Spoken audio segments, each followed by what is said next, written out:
So what they want is a civil war in these various countries, which will allow them to impose their fascist tyranny to stop the war, stop the civil war.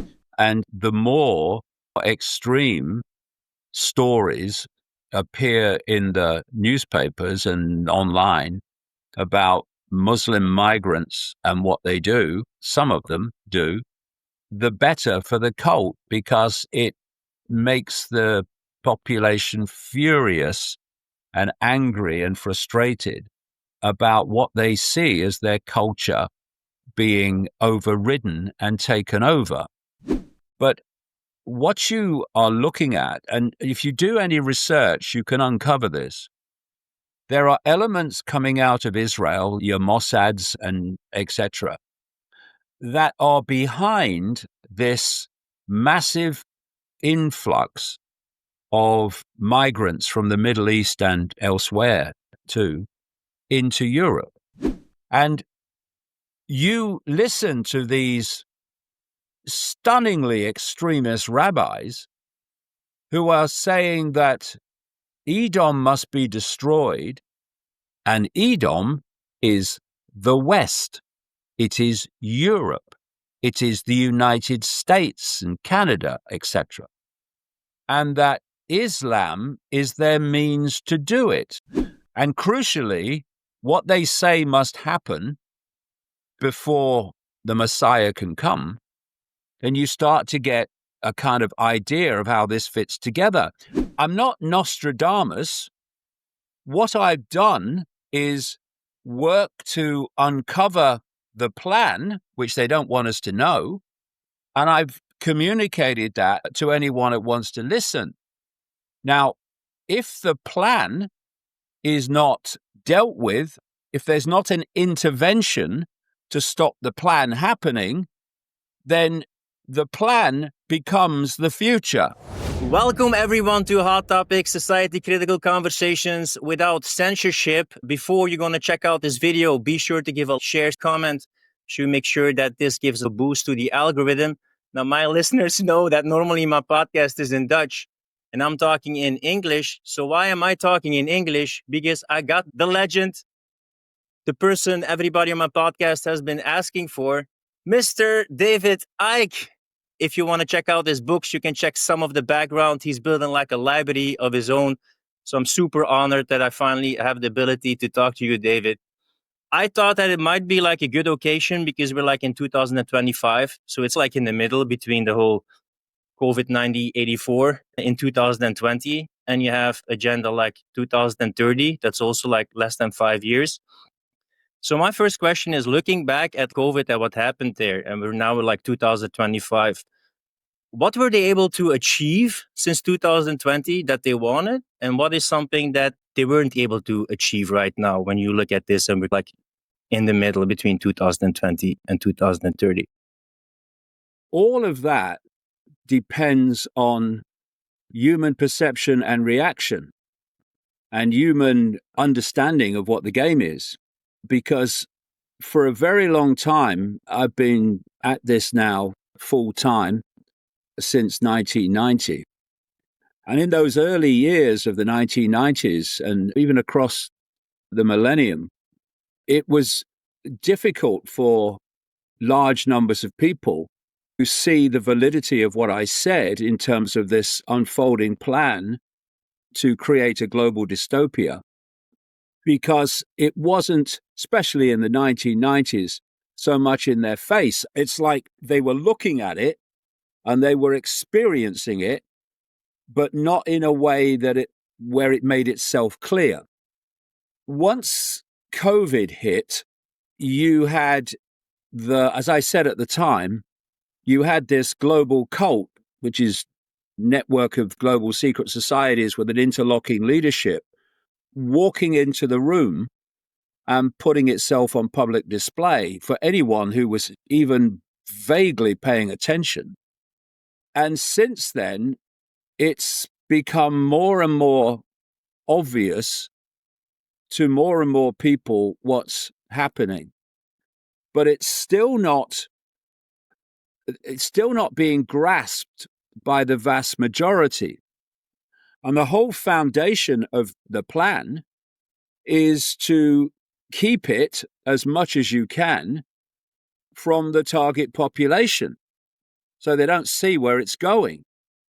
And they have a problem with that because you can manipulate under the surface, under the radar, for a long time, putting things into place just below the surface.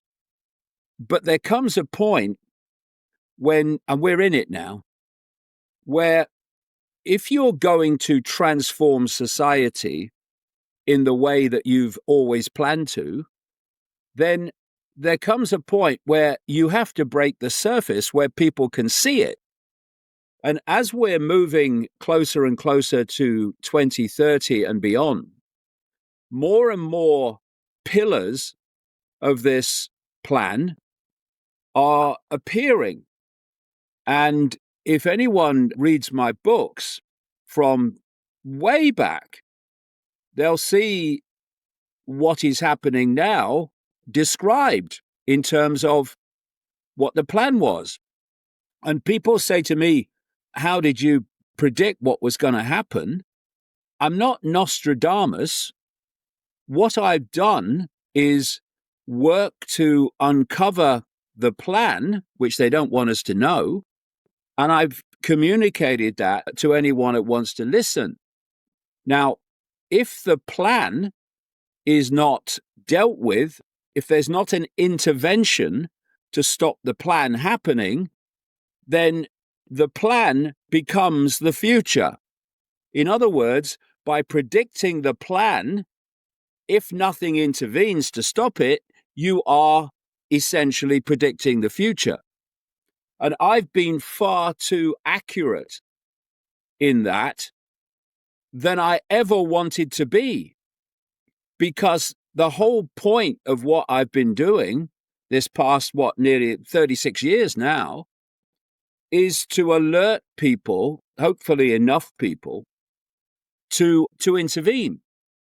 And unfortunately, the acquiescence to the COVID fake vaccine, which was what COVID was all about, getting that shite inside us, not me, thank goodness, and not a lot of other people, but the vast majority, it's had not just a physical effect, that's clear, but a psychological effect on many people as well, which has made it more and more difficult for people to see through the smoke screens, if you like, to what is really happening and to manifest the desire to do something about it. So I've had this phrase I've used for a long time now, know the outcome and you'll see the journey, because if you don't know what the outcome is planned to be, then everything that happens every day it's a random event, bewildering event often. Why are they doing this? Why are they doing that? What's the point of doing this or that? Yeah, it's not a conspiracy theorist, it's a coincidence theorist. Yeah, a coincidence theory, exactly.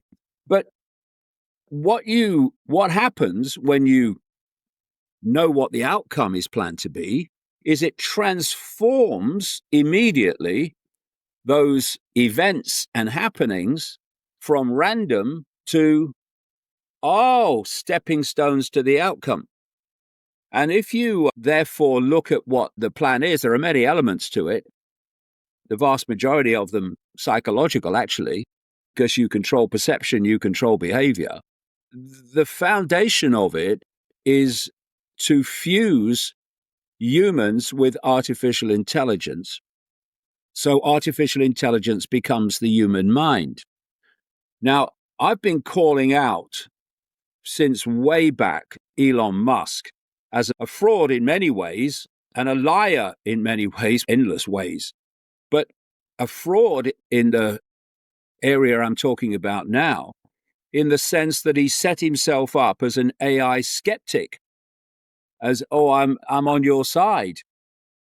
But look at him now, as he was always going to do. The Twitter X platform is Page, which has the algorithms on full blast. Thus, he gets millions or tens of millions of views for every post, no matter how inane. his page is now about 90% selling AI to people openly, more and more aggressively and more obviously, because they're all moving. And when you talk about Elon Musk, you can't talk about him without talking about Peter Thiel at Palantir, the man who's funded the political career of J.D. Vance, and Mark Andreessen, and David Sachs, who is a friend of all these people, an associate of all these people, and was named by Trump when he came to power for the second time in January as his AI czar, David Sachs, and crypto czar. And they are driving this AI agenda. Within 2 days of getting back into the White House, Trump hosted a Oval Office press conference with people like Larry Ellison of Oracle and Sam Altman of ChatGPT and OpenAI to announce an up to $500 billion AI massive expansion called Stargate. There have been White House press releases since then pointing out the importance that the Trump administration, i.e. the oligarchs of Silicon Valley, the AI oligarchs, how they, or the Trump administration officially, sees AI as absolutely numero uno and essential to what it's trying to achieve. And you've got people like Ray Kurzweil at Google, the futurist, the Google executive, who long ago got one of his books back here, The Singularity is Near, which lays out, as he has in interviews, the fact that by 2030, he gives that name, that date, there will be a fusion of humans and AI. And in his words, once that connection is made, AI will do more and more of human thinking until human thinking is negligible, which of course it means deleted. So we are looking while all these diversions go on, because if that's the goal, you want people looking over here. What's Trump saying today? Trump or Harris? Trump or Biden? What's he said? What's Trump saying about Obama? What's Obama saying about Trump?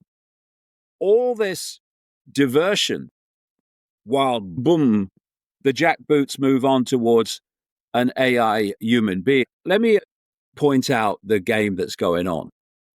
There's the hard sell of AI and the human fusion, and that's coming from your Bill Gateses, from your Klaus Schwab's when he was head of the World Economic Forum, and people like Kurzweil, but others too.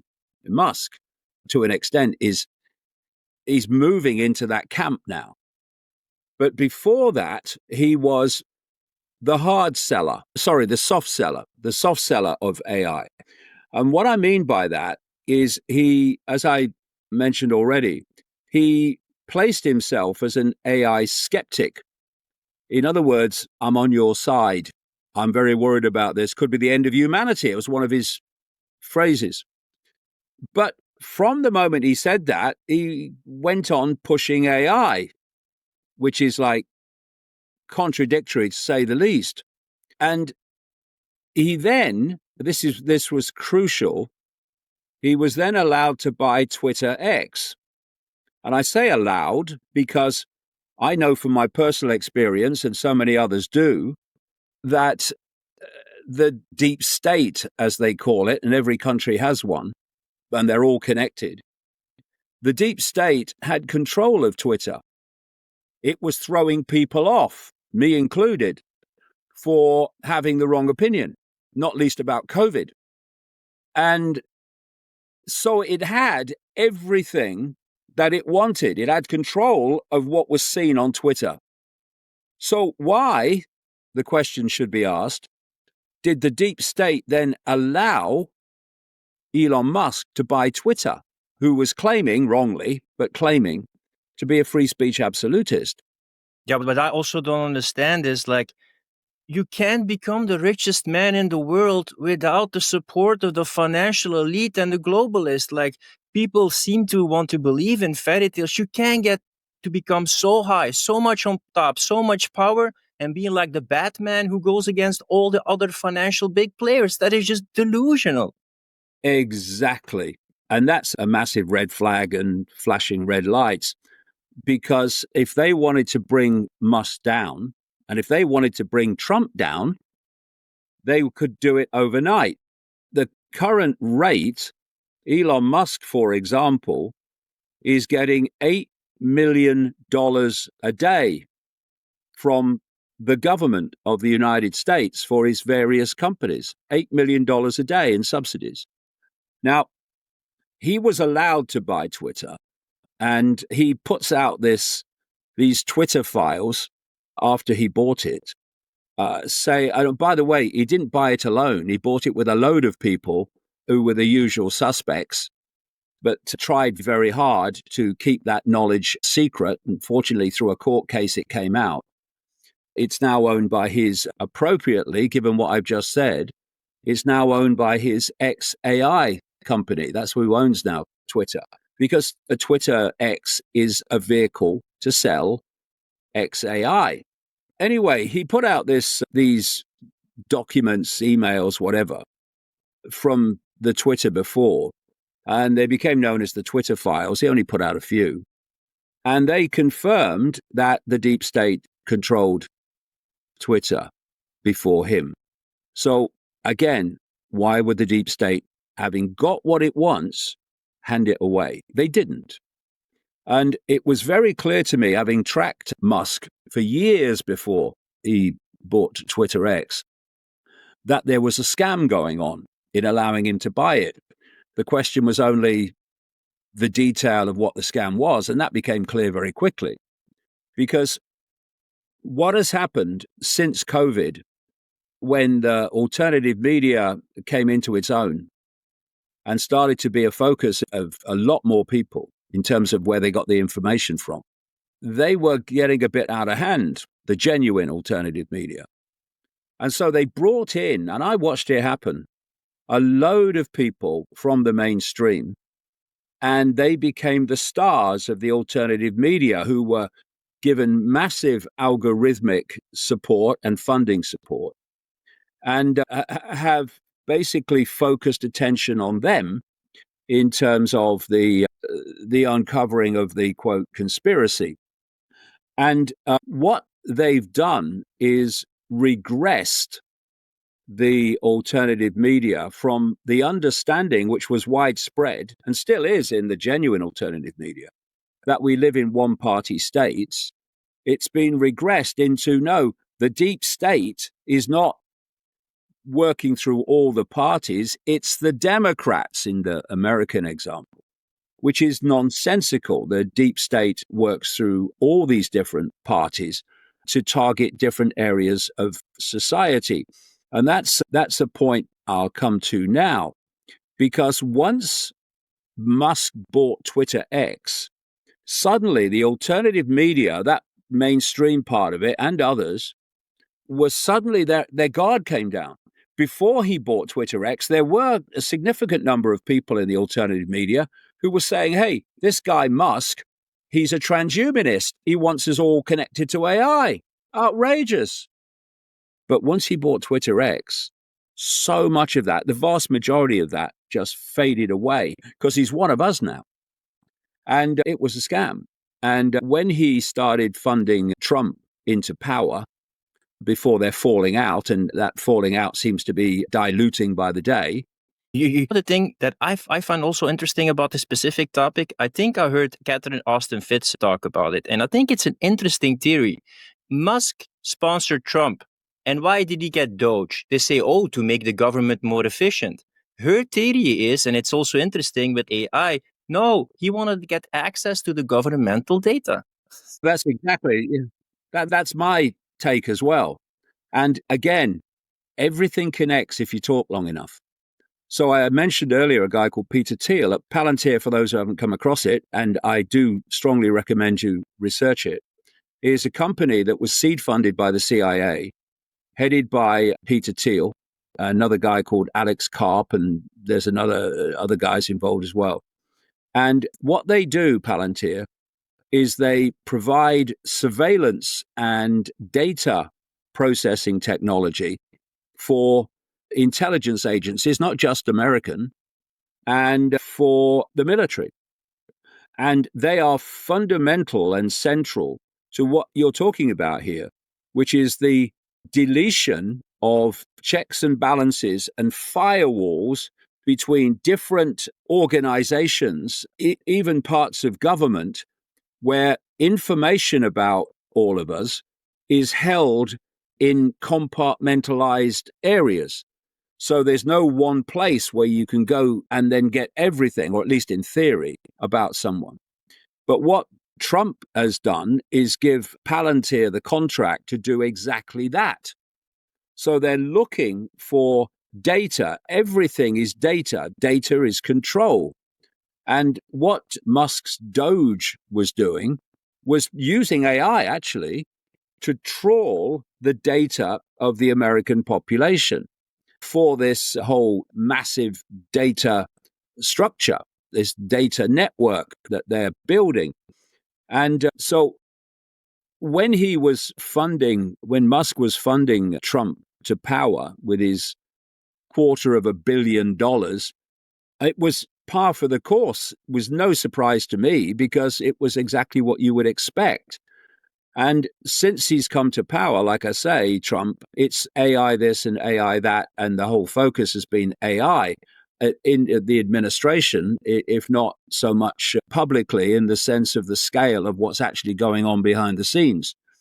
And now we have Elon Musk, who the big point where the dynamic changed from I'm an AI skeptic to what he's become, a total AI sales pitcher, was when he said that AI was inevitable, when he said AI fusion with humans was inevitable. Because when you're trying to stop something, you try to stop it. But when you think that what you're trying to stop is inevitable, the dynamic changes dramatically, because now you're not trying to stop it because you don't think you can. Now you're trying to mitigate the effect as best you can. And basically what Musk was saying is, look, it's inevitable, but trust me, because I'm a skeptic like you. And what you've had is the hard sell of your Gateses and your Kurzweils, etc. That's been given overwhelmingly to the left in politics, which is basically has gone with it. And then the big problem was the right, what's become known in America as the MAGA. They're very skeptical, or were very skeptical, about this AI control system, which is not just about a fusion with humans. It's AI controlling everything. Your money, where you can go and where you can't go, everything. And so the target in this pre-2030 period was that skeptical group that didn't want the AI control system. And what's happened, and it's all psychological, it's all perceptual manipulation, is that they've done what they always do. They target a group, a mentality, and they tell it what it wants to hear. So they look at what it's concerned about. Okay, I'm concerned about immigration. I'm concerned about this nonsense of climate change and net zero. I'm concerned about this, that, the other. And what you then do is you put someone up like Trump, who is an ideological neutral zone. The only thing he thinks about is him and how he looks. Just talk to anyone who knows him and they'll tell you exactly the same story. He's a front man. And what he has been doing, because he's very good at manipulating his base, is telling them what they want to hear. And while he's doing that and focusing their attention, the AI agenda has rushed forward. And so he's, for instance, if you're concerned about immigration, then what you do is you say, yeah, but if we're going to stop this illegal immigration, we've got to have digital IDs. That'll stop it. Then we'll know who people are. But hold on. The hard sell of Gates and co. is for digital IDs. And in Britain, the cult guy who, every time he opens his mouth, the cult is speaking, Tony Blair, the former prime minister, he's pushing digital IDs. Anyone who's of the cult is pushing digital IDs. But what you have in America is they're trying to get this skeptical group on board with it. And for instance, I'll give you a wonderful example of that we're seeing in the European Union, and we're seeing it more and more in Britain too, the movement towards central bank digital currencies. Now, they want a digital currency. I've been saying this since 1992-3 in a book called The Robots' Rebellion. They want an end of cash, and they want digital currencies. Digital currencies that are programmable. So you can program them so you can only buy what they're programmed for you to buy. Things they don't want you to buy, the programming won't allow them to buy, even if it's your money in theory. Programmable also means they can program this currency so it can only be spent in a particular area. And if you go outside that area, then you've got no money because it won't work. And in America, the MAGA has been vehemently opposed to central bank digital currencies. And people talk about Russia and Putin as being different. No, he's not. That we have the digital ruble. The same AI digital control system is unfolding in Russia as it is everywhere else. So you have this pushback on central bank digital currencies in the United States. So what Trump has done, tell them what they want to hear. He put out an executive order, basically a dictatorship diktat, saying America will never have a central bank digital currency. Whoa, we're winning. And then he introduces stable coins and promotes stable coins. Stable coins are a digital currency, a private digital currency that is programmable. So he's said we're not having this and then brings it in with the other hand. This is what's happening right across the board. And unfortunately, so many people are buying it, not realizing that they're actually supporting what they would have once have opposed. So now we have troops on the streets in Los Angeles. We have troops on the streets in Washington, D.C. We have the dictator Trump saying he's going to introduce troops on the streets in other cities. He wants to unseat Maduro in Venezuela because of all the oil they have. Never mind the excuses he gives. They always do that. It's because of all the oil there. And we're seeing, ironically, everything that I've been warning about coming to fruition in the United States, everywhere else too, but in the United States, via a man who claims to oppose what he's introducing. There's no better example of someone who has sold out to a colossal extent, indeed totally, than Alex Jones. I was pointing this stuff out a long time ago, and then along came Alex Jones later, but still a long time ago. And he was talking about all these things that Trump is introducing, and he was opposing them. He was warning about them. And now, day after day, he's promoting them. The latest one, which I found absolutely staggering last night, is that he's supporting Trump's desire to use troops to unseat Maduro in Venezuela and to put troops into Mexico against the will of the Mexican government, using the excuse of drug cartels or whatever. But if you put this thing together in a much more expanded way, You can go back to Elon Musk's grandfather, a guy called Haldeman, who was operating in Canada, and he was pushing something called technocracy. The technate, they called it. The technate, technocracy, is a form of government which they want globally, in which no longer do you have elected politicians.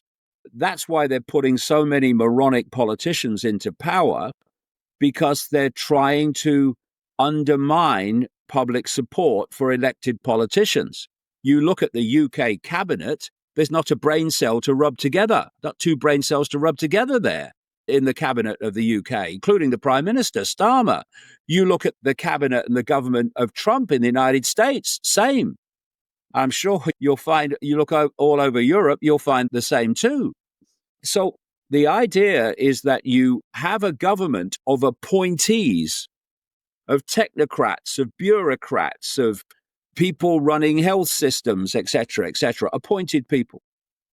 And the technate that Elon Musk's grandfather wanted and was supported by people in the United States, and the technocracy movement in the 1930s supported Adolf Hitler, by the way, they were planning a technate area that went from where? You can see the maps, the old maps from the 1930s, that goes from Venezuela in South America all the way through Central America, including Panama and Mexico, up through the United States, up through Canada, and guess where it ends in the north? Greenland.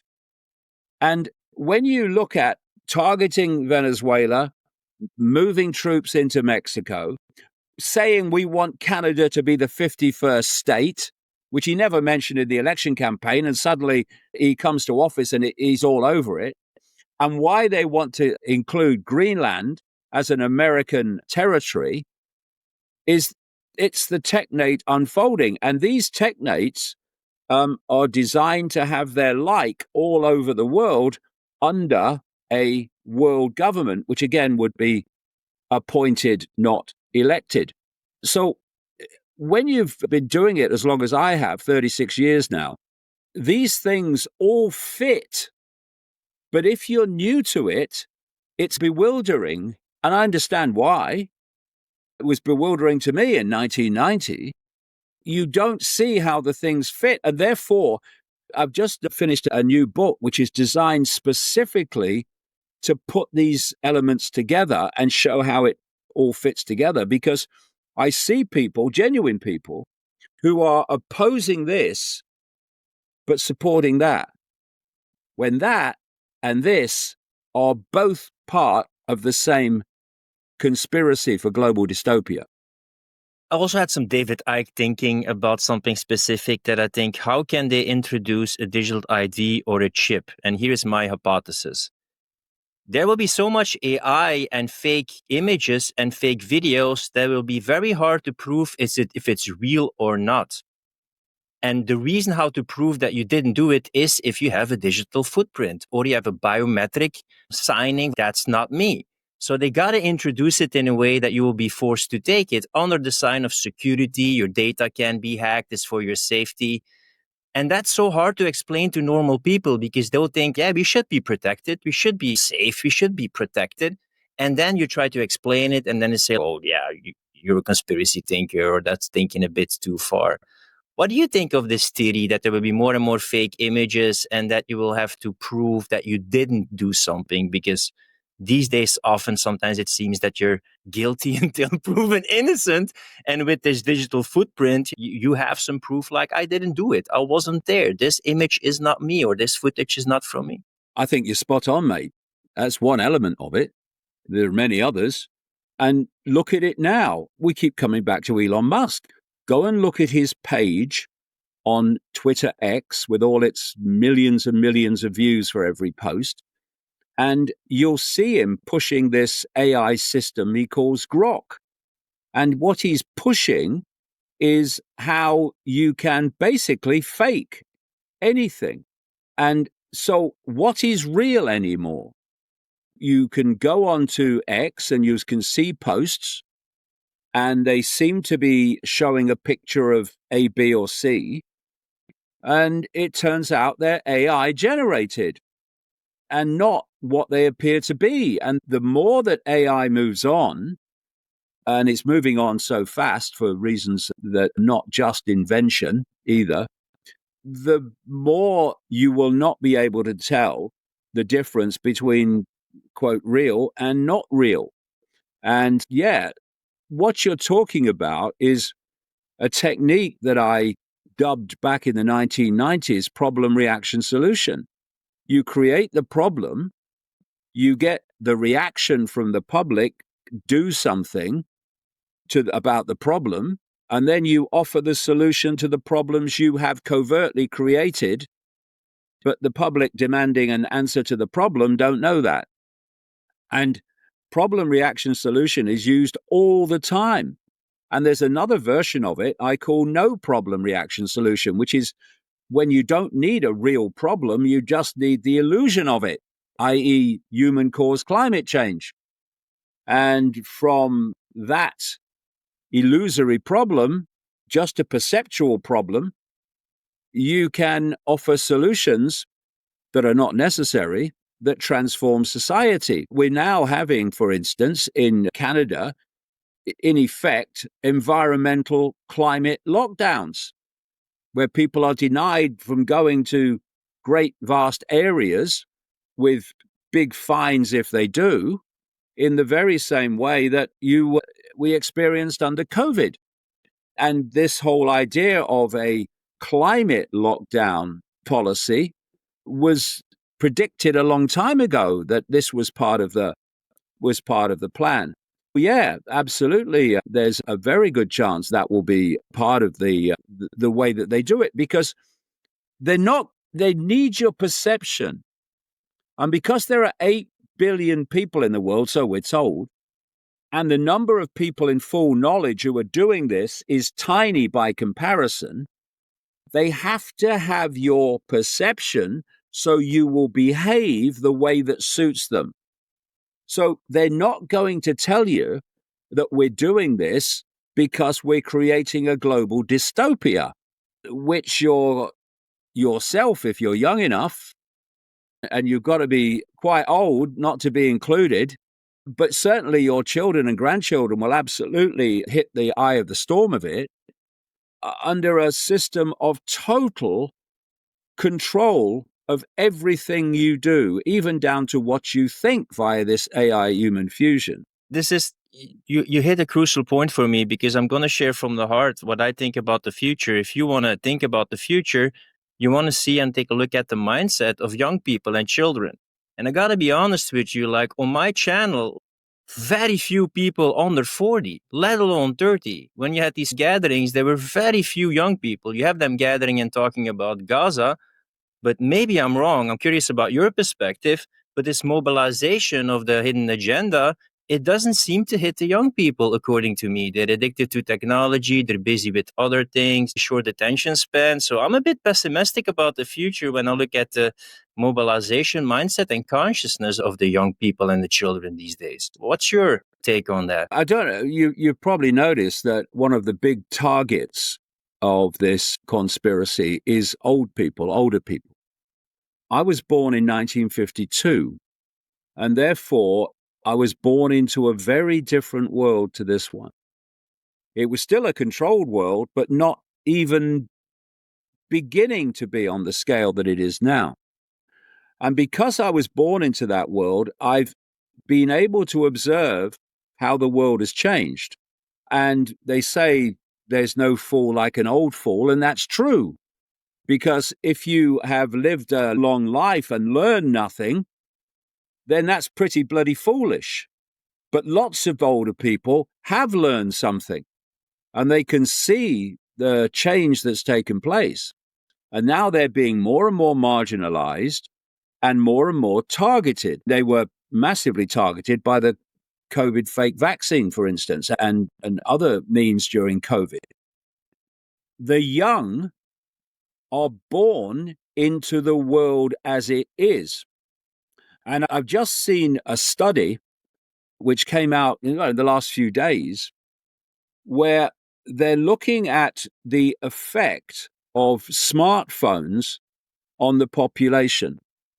And what they found is fundamental changes in young people who are addicted to these phones, which is an enormous number, in terms of their brain activity and the way it processes information, how their personality changes have taken place as a result of this period since smartphones came in. And it's been my contention since way back that there are frequencies, electromagnetic frequencies coming off those phones that are designed to impact on brain function. And what the same study has found is that older people who are not addicted to phones, because lots of them are, but those that are not addicted to phones, even don't have them, they're unchanged in terms of the way their brain processes information. And so when you come into the world, you tend to think that this is how it is. This is normal to you because you know nothing else. And so when you're a young person that's been born into this technological society, which is expanding all the time, getting more extreme, then this is your normal. Whereas to older people, it's not, because they've got a radar to see that it's changed dramatically. So what they want is to target the younger people with all this stuff, everyone really, but specifically the young, because they're going to be the adults when this stuff comes in full blown. And more, the older generations will die off. And with it will go the memory of what it was like before, thus understanding the scale of change and control that's taken place. I feel that's also, by the way, a bit the same thing with my grandma. She lived through World War II. She could tell those experiences. She experienced totalitarianism, some people fascism, other people communism. But then 2 generations, like those lived stories, die. And then there's another soil to do it again, because those stories are not being passed on of what happened in the past and what life looked like. There's that old saying, if you don't remember history, then you are destined to repeat it. And so the idea is to put history down the memory hole in terms of people that directly experienced it, so that you can rewrite history and tell a completely different story of what actually happened and how people were affected. But I'll give you a simple story to give you an example of what I'm saying about targeting the young. What's happening to them is from the schools onwards, parents onwards in many cases, but from definitely the school onwards, they are being prepared perceptually to live in this dystopian society and to think it's normal. So there's a school on the Isle of Wight, just off the south coast of England, where my children went to, Kerry and Gareth and Jamie. And when they went to it, everything was open. You walked in the school and that was it. Now, if you go to that same school, it's like a prison camp. There's big high fences all around it. And when you go in, it's like a prison. I don't know if anyone's ever been to in a prison, or you can go to these wildlife parks and go into the lions area, and it's the same, whereby you go in and then there's another gate, a lock gate, which you have to get permission to go through, and so it goes on to get in the school. And so any child that's going to that school, and it's the same all over the country, you'll know what it's like in your country, but those children will have that normalized. It's a normalization of dystopia and control. And if you take on board why that's being done as a child, then that's adding to your fear of everything, your fear of what might happen, your anxiety of what might happen, because the school is basically a protection zone for you. Now, there's no way that things have changed so utterly dramatically in the period of Jamie is what, 30, early 30s, and he went to that school when it was so different. That's a bit like the overprotective mother. I grew up in the 90s. You know what I liked? Roaming free, without my phone, taking risk. I loved that risk. That's how I took responsibility. And yes, sometimes it can go wrong, but not being like helicopter parented, texted all the time, follow up all the time. That was such a liberation to discover myself. And I developed independence. And that is something that is completely missing these days. Also, the addiction to comfort. I really love that freedom that I had in the 90s. But you're even earlier. My dad and my mom are from the 60s. That was a kind of freedom with maybe less options. But you were a more mature human being, because if you're watched all the time, if you have to ask permission, that is not something that a mature human being has to do. That is something that an infant has to do. Yeah, exactly. And I came across a document long time ago now, which was apparently found in a copier in 1986. And it was called Silent Weapons for a Quiet War. And this document was a manual on how to mass perceptually control, mind control the population. And it was very detailed. I include it in some of my books. And I've always remembered a line in it. If you treat people like 12-year-olds, they will start acting like them. And that's what we're seeing more and more. When I was a kid in the 50s, my instructions from my mother were to, when I went out the door about 8, 9 o'clock in the morning, when it wasn't a school day, was to be back when the street lights came on. And I was away, just ad-libbing life, making my own fun with my mates, etc.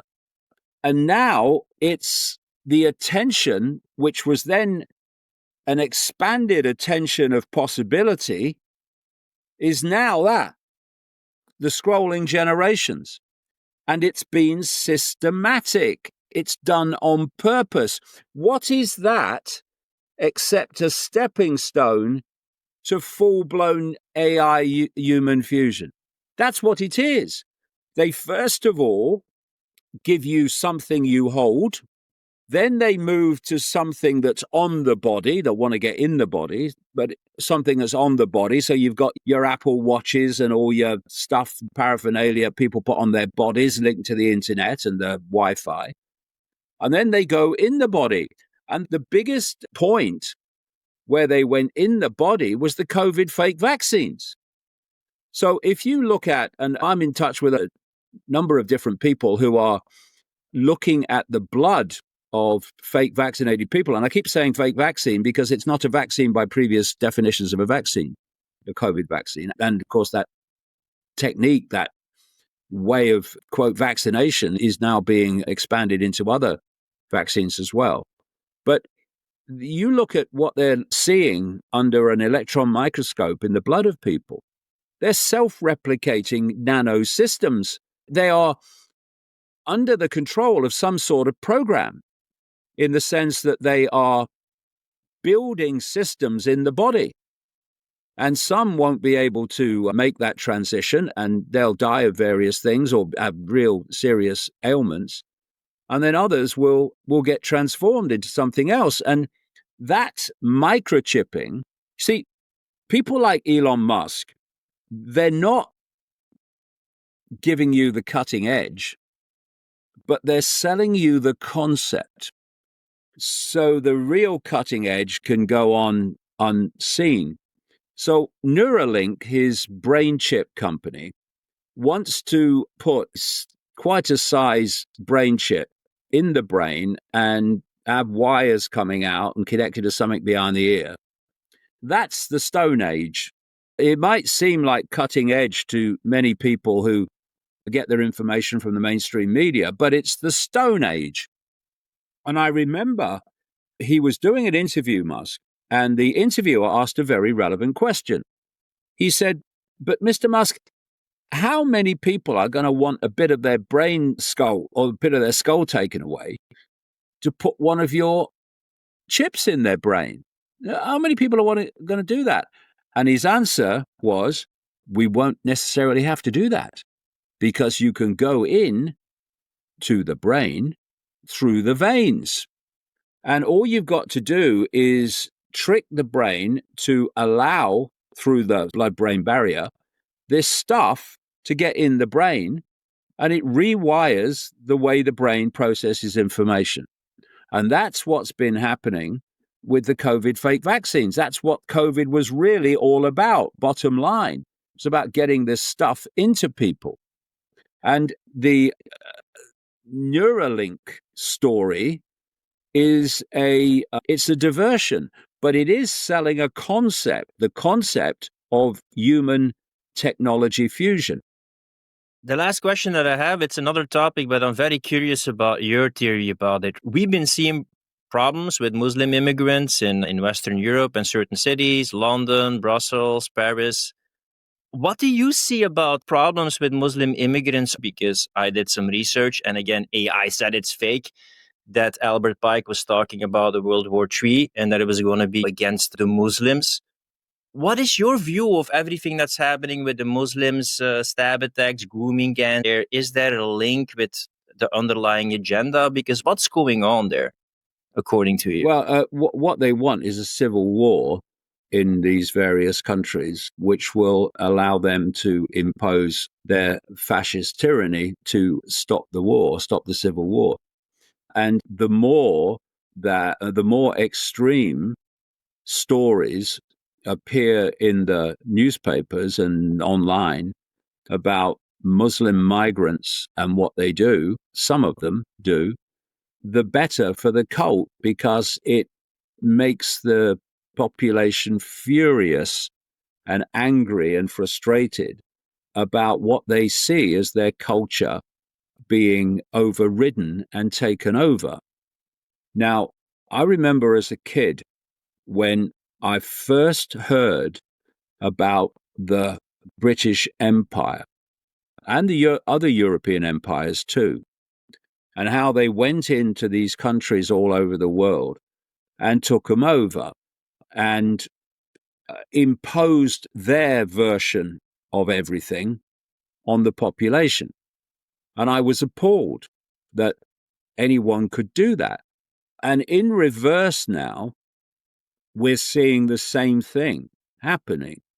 We're seeing in cities across Europe and the United States, but Europe's a massive example, Britain, of another culture taking over from the indigenous culture, or as indigenous as you want to go back anyway. And the question is why? And you can't get away when you research this from Israel. Not Jewish people in general, although they are some of the most programmed people from cradle to grave you'll ever meet because of the way that they are programmed to believe what their leaders, who don't have their best interests at heart, by the way, want them to believe. But what you are looking at, and if you do any research, you can uncover this.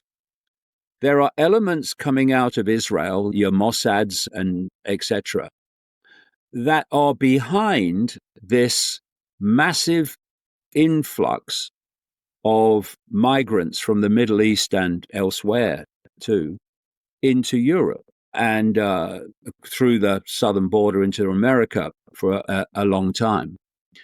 And so why? You really have to get into the mindset of some of these people. they are utterly insane. And I'm not using that as a metaphor, I'm using it literally. They believe, the most extreme of them, in this ludicrous, and I can show that it's ludicrous, Old Testament story of the emergence of the Jewish people and ancient Israel. And part of that is that they say that there have been two temples in Jerusalem, and the Messiah, it's not Jesus, it's the Jewish Messiah, will return only when certain things happen. They talk about the third temple on Temple Mount in Jerusalem, and where the Al-Aqsa Mosque is now and has been for so long. And if you'd have said not that long ago that the plan is to demolish the mosque and replace it with a third Solomon's, quote, temple, then people will have said, you are mad, mate. It would be a bloodbath. But now look at it. Gaza is destroyed. The people of Gaza, the Palestinians of Gaza, are in a desperate state. The West Bank, the other area of Palestinians, is being basically deleted in terms of Palestinian occupation and replaced by Jewish settlers supported by the United States and Trump. And the IDF is now in control. So suddenly, demolishing the mosque and putting another one, a new Solomon's temple in its place, becomes less crazy as a suggestion than it would have been before. And these people are so crazy and so welded to these ludicrous ancient stories that have no basis in reality, that they believe that before the temple can be built, they have to sacrifice red heifers that have never had a yoke on their back, etc., and never given birth, and loads of other criteria. And they have to sacrifice one of those and mix it with certain things, and then that has to happen before the temple can be returned and the Messiah come. They've imported red heifers from Texas to Israel, and they've just sacrificed one. It had two black hairs on its back, which meant that it wasn't appropriate for the real ceremony, so they had to practice one relatively recently to play that out. And crucially, what they say must happen before the Messiah can come is that Edom must be destroyed. And Edom is the West. It is Europe. It is the United States and Canada, etc. And you listen to these stunningly extremist rabbis who are saying that Edom must be destroyed and that Islam is their means to do it. And then you start looking at people like George Soros of the Open Society Foundations and his son, who have put billions of dollars, billions, tens of billions of dollars into this Open Society Foundation.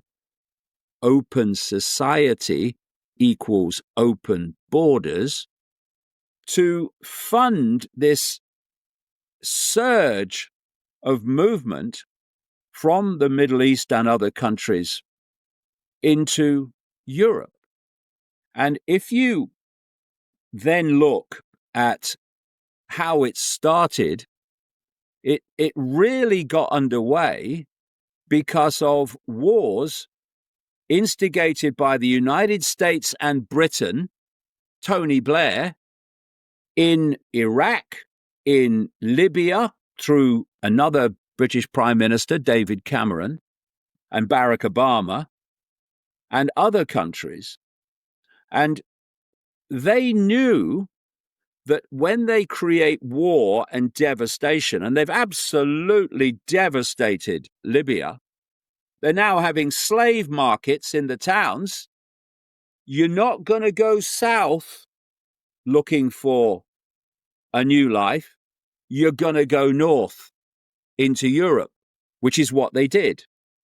And as a result of that massive movement of people, initially to get away from the conflict, which had been manufactured, weapons of mass destruction in Iraq, yeah, that turned out to be true, didn't it?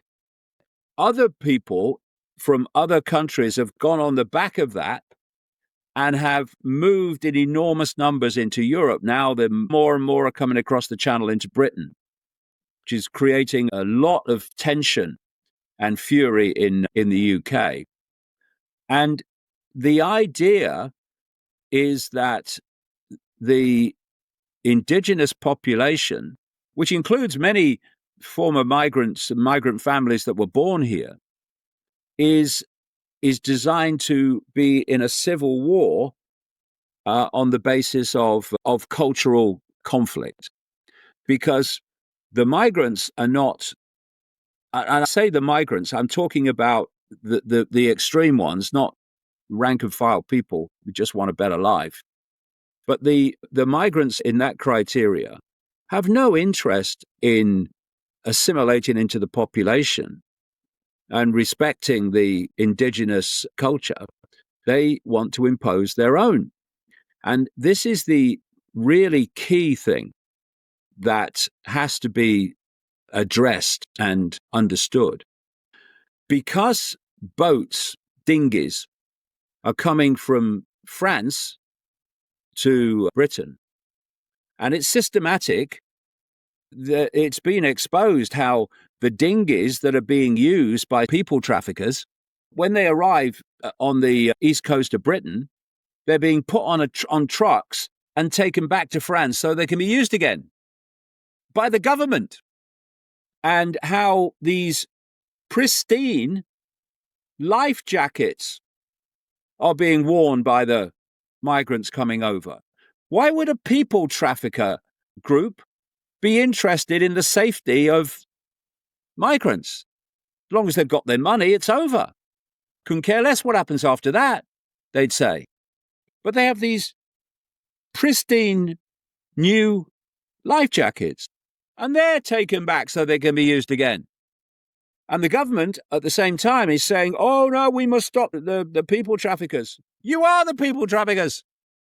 And what is also happening is the French Navy this has been proved with the leaking of communications between the two.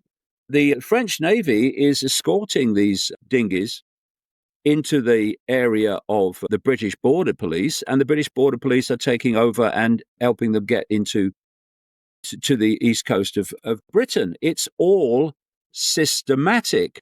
And this is the key point, because you can see the people in the dinghies very clearly that they're not.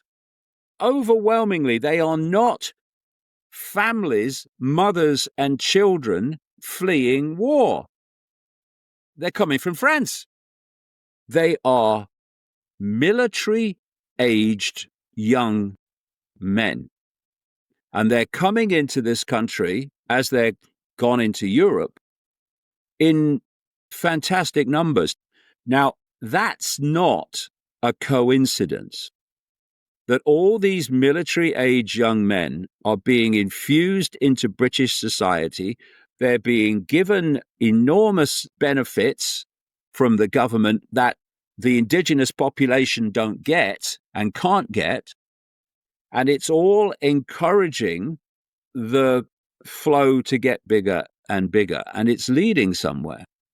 And when you then go to these extreme rabbis in Israel who are saying we're using Islam to destroy Edom, the West, which has to be destroyed before the Messiah can come, then you start to get a kind of idea of how this fits together. And there are rabbis in Israel who have said that Donald Trump will go down eternally for serving the interests of this by destroying America, which is what he's doing. Everything that America claimed to once stand for, he's dismantling, not least with these tariffs, which are not paid by the exporting country, they're paid by the importer in the United States that then has to pass the cost on, or most of it, to the public in higher prices. And you've got Trump saying, oh, all these countries are giving us all this money now with the tariffs. No, they're not giving you a penny, and you know that, you liar. The money you say you're accumulating is coming from the people you said you represented in higher prices. This is why inflation's starting to really wind up in the United States. So the thing is, whenever any of these people in authority tell you something, the thing to do is to go on the premise that they're lying to you. Now, you do a bit of research, and every now and again, and it is only now and again, you'll find that they were telling the truth, or at least partly the truth in this case. But overwhelmingly, you will find they were indeed lying, because that's their job.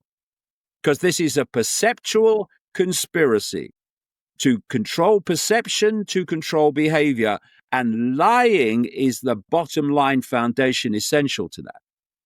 And therefore, instead of saying they're the authority and they're the government and they wouldn't lie to us, or accept that what they're saying is true, you take as a matter of course the fact that if they say it's happening, it's not. And if they say they'll do it, they won't. And if they say they won't do it, they will. And they're lying to you. And that, I can tell you, saves a lot of grief further down the road when you realize they were indeed lying to you because of the events that unfold. And the thing is that we look at countries, look at Belgium and the Netherlands and Britain and America and Canada and so on. But each of them has a deep state. In other words, a network that runs the country from the shadows. But you go to the next level, and all those deep states answer to the same force. It's a global agenda. And that's why people that say, we've just got to focus on America. And people say to me, why are you always talking about America? Because you're in Britain. Why don't you look after your own country? Simple. Because America is Britain, is Belgium, is the Netherlands, is Germany, once you get to that level above that. David, Icke, an icon. I'm so thankful that I can finally talk to you. If anybody want to know more about the agenda, problem, reaction, solution, and what they have in store and what to do about it, I would advise any listener and viewer to check out his books. You can also go to iconic.com. That's a streaming platform where you can see interesting documentaries, videos to support the man because he's independent and he keeps on speaking. He's one of the few that I know that still, despite consequences, says what he thinks is true. I want to thank you so much for being a guest on the podcast. And if you support my podcast, you can go to hetehangijs.com/steun. You can do a monthly donation or one-time donation, or go to hetehangijs.com/shop and buy some of my merchandise and spread this video, spread my message, spread David Icke's message, and give it a comment, share, so we can reach more people with this important message. I want to thank David for being a guest, and I will talk to you guys in the next episode. Thanks, everyone. Vind je het leuk wat we doen en wil je het vrije woord ondersteunen? Ga dan naar hetehangijzers.com/steun en word lid of doneer, zodat we onafhankelijk open gesprekken kunnen blijven voeren. Steun of doneer en draag je steentje bij om hete hangijzers te kunnen blijven bespreken.